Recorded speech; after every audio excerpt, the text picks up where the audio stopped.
नमस्ते and welcome to Mithun on mutual.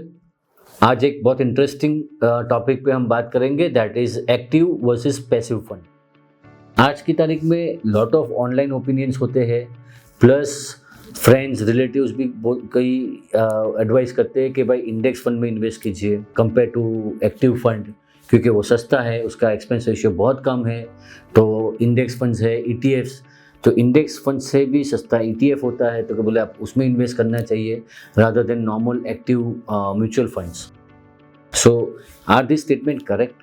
Well, first thing, कोई भी एडवाइस, एनी एडवाइस लाइफ में, not only on mutual fund, अगर आपको कोई भी एडवाइस फ्री में मिल रही है और वो भी रैंडम मिल रही है, उसकी कोई वैल्यू नहीं है। क्यों? क्योंकि the person who is giving you advice is either not an expert, not an professional, तो वो फ्री में बोल रहा है।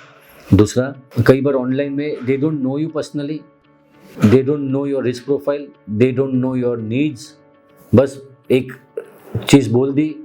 तो when it comes to money, one size don't fit all. Financial advice कोई पिज़्ज़ा बेचने जैसा तो नहीं है ना कि आप 2 या 3 फ्लेवर्स बना लो, सबको पसंद आ जाएंगे। इनफैक्ट पिज़्ज़ा में भी टॉपिंग चेंज करते हैं लोग अपने टेस्ट के हिसाब से। वैसे ही ये कोई ऑनलाइन कोई शर्ट या ड्रेस तो हम नहीं खरीद रहे हैं कि चलो एक बार पहन लिया, नहीं पसंद आया फेंक दिया।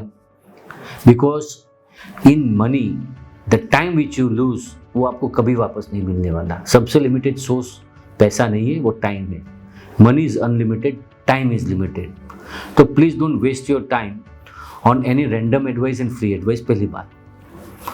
Second, let's understand what is index fund या ईटीएफ। वेल, एक index fund usually mimics an index. Let's say Nifty 50 index fund है, तो निफ्टी 50 के जो स्टॉक्स है, सेम टू सेम स्टॉक वही कंपोजिशन में वो पोर्टफोलियो में ले लेते हैं। तो यहाँ पे आपको कोई एक्सपर्ट फंड मैनेजर, एनालिस्ट, उनकी नीड नहीं होती, तो डेफिनेटली कॉस्ट कम है। नाउ उसी तरह निफ्टी 500 इंडेक्स फंड होगा, वो उसको मिमिक कर लेगा। अगर बैंकिंग इंडेक्स फंड होगा तो बैंकिंग इंडेक्स को मिमिक कर लेगा, तो वो सीधा था सीधा। So state to state it is mimicking an existing index. अब यहाँ पे होता क्या है कि index fund will always follow the index, not lead the index. कोई भी स्टॉक इंडेक्स में पहले ऐड या डिलीट होगा, उसके बाद उसका इफेक्ट आता है इंडेक्स फंड में, क्योंकि वो मिमिक करता है। So it is designed to trail the index performance, यानी कि वो इंडेक्स के परफॉर्मेंस के पीछे चलेगा। आप इंडेक्स फंड में से उसका एक्सपेंस तो कुछ तो लेंगे, फ्री में तो नहीं करेंगे, माना वो कम है लेकिन है तो सही, वो माइनस कर दो। और ट्रैकिंग एरर यानी जो इंडेक्स में होता है उसके बाद वो चेंजेस इंडेक्स फंड में होता है, तो उसको ट्रैकिंग एरर बोलते हैं। तो वो दो कॉस्ट माइनस करोगे तो आपका performance would always be lesser than the index. That is one thing. Same way ETF is also works on the same principle. वो एक्सचेंज पे ट्रेड होता है, तो आप उसको एक्टिवली बाय एंड सेल कर सकते हैं, रियल टाइम में बाय एंड सेल कर सकते हैं, but it works exactly just like an index fund. So they are designed to underperform their respective index. They are not designed to outperform. When it comes to active fund में fund manager का role है to outperform index. अगर उसको उसकी नौकरी रखनी है तो he has to outperform the index. So their mandate is to outperform the index. Whereas in index fund, the mandate is not to outperform the index, but to replicate the performance, where there will be tracking error and expenses. So ultimately, it will always underperform. There are many large cap funds who have outperformed Nifty 50. In fact, अगर jumbo wealth की बात करें, we have products where we charge, यानी we means manufacturer या जो fund house बोल लीजिए या जो fund manager बोल लीजिए, would only charge you if they outperform the index. ऐसे भी प्रोडक्ट्स हैं. So don't limit your choices. बुरा या अच्छा के डिस्कशन में मत पड़ो। आपको लगता है आप थोड़ा इंडेक्स फंड में इन्वेस्ट करो। यूजुअली इंडेक्स फंड में कहाँ इन्वेस्ट करना चाहिए? Let's say you want to invest into China. Now you don't know the market, you don't know which fund house is good, you don't know a good adviser that, you go and buy China index. So usually foreigners prefer buying an index or an ETF of a particular country because they don't either understand that country or they don't have a network in that country. India की बात करें, growing market है, India growth story बहुत लंबा, it is just the starting. So here I am sure active funds would definitely do better than a passive fund. Why? Because if you see, so many new age themes, new age sectors are not part of the index today. आज अगर हम large cap index की बात करें तो where is any good electric manufacture stock या good chemical stock या good defence stock या good, so I will not go much deep into that, but still India is expanding, India is growing, तो उसका index उतना matured नहीं हुआ है. आप यूएस में देख के, भाई यूएस में आप यूएस को देख के बोलेंगे कि ये यहाँ पे भी हमें करना चाहिए, तो I am sorry but you know lot of people have failed. If you see so many MNC companies, सबसे क्लासिक एग्जांपल अगर हम बोले तो ओपेल या GM, they try to do something which was popular in US, that is power, large big cars with lot of power. India में वो नहीं चलता. इंडिया में आज मर्सिडीज खरीदने वाला भी पूछता है भाई कितना देती है, what is the fuel. They miserably failed, they had to wind up the business. Who succeeded? Hyundai succeeded. Why? They focus on mileage, they focus on maintenance. Toyota succeeded, they focus on maintenance. So many things may be very successful in West, but वो यहाँ पे applied नहीं है.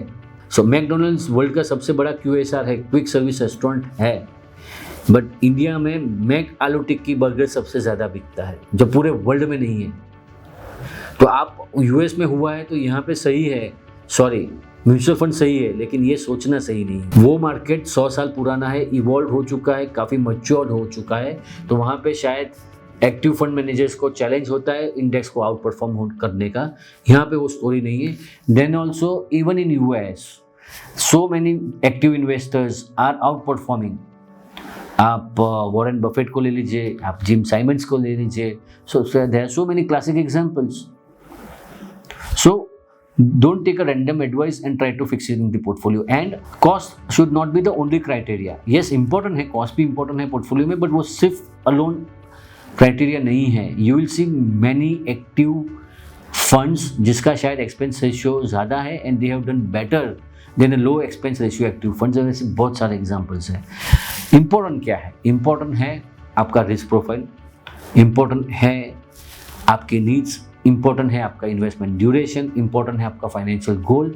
उस हिसाब से आप बना सकते हैं. आजकल स्मार्ट बेटा भी आ गए, स्मार्ट बेटा इंडेक्स फंड, यानी वहाँ पे थोड़ा वो अपग्रेड कर देते हैं कि भाई हम लार्ज कैप में ही डालेंगे लेकिन क्वालिटी लार्ज कैप में डालेंगे. तो ओनली क्वालिटी का एक डेफिनेशन बना दिया ROE PE या उस पर, and they try to do that.